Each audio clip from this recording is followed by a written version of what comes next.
have a polled baby boy. You can see that he doesn't have any swirls in his fur. And there's no horn nubs to be felt.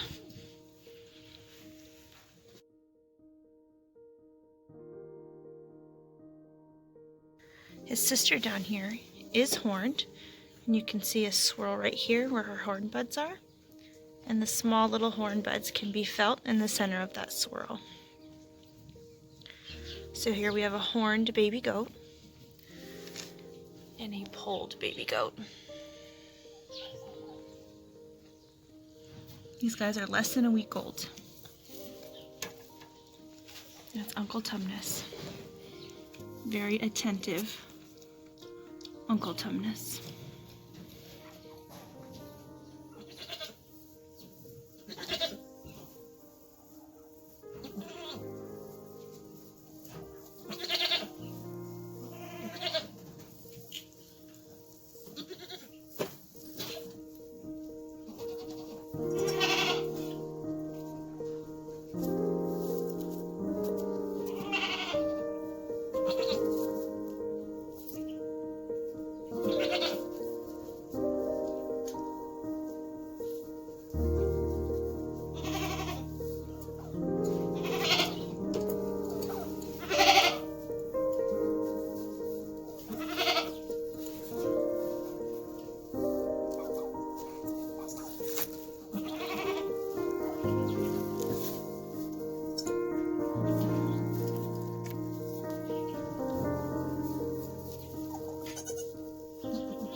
Good afternoon, everyone. We're in the goat barn right now, and I just removed all of the cozy goat sweaters off of the goats.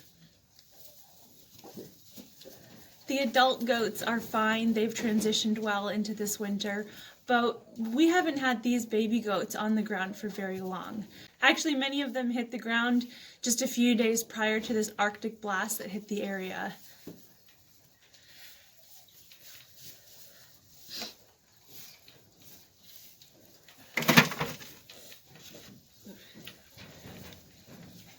We haven't lived in Kentucky very long, but from what I understand, this type of constant cold weather that does not come above freezing is quite unusual, and it will have been here about a week before it goes away.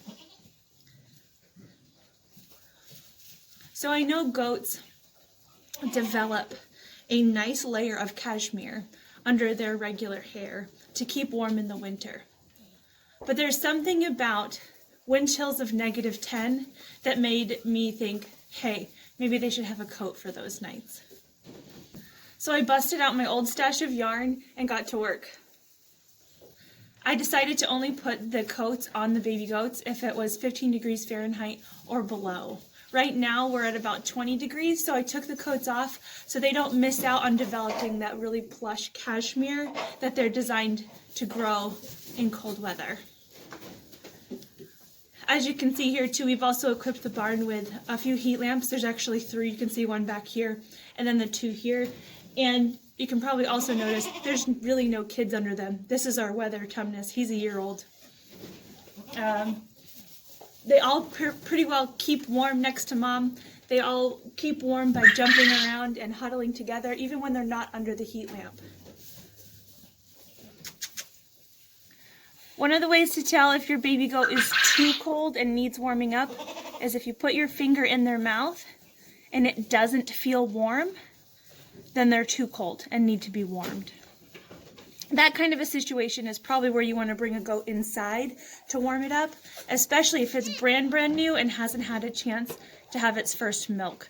The first thing to go for a goat with hypothermia is their sucking reflex. So sometimes if a brand new baby goat isn't nursing very well, warming them up is the trick to get them going. I'll post in the description below a really rough crochet pattern for the baby goat sweaters that I decided to make. Tonight's low is 25, which isn't bad, especially with the heat lamps and our relatively enclosed barn. But the night or two after that, the low is 10, and it makes me sleep better at night knowing that they're that much cozier. Out of the 9 goats that were born here, we are already pending sale on 3 does, and we've got 3 more bucklings for sale. This is one of them. This is the buckling out of Rory.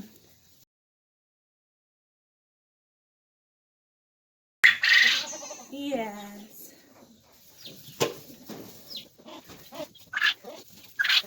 As long as the baby goat is kept out of the draft and has a dry place to snuggle down, especially with their mother or other babies, they're going to be just fine. Shivering expends a lot of calories, so you want to make sure that if they're shivering, you may need to give them more bedding, possibly a heat lamp that's well secured, or a goat sweater.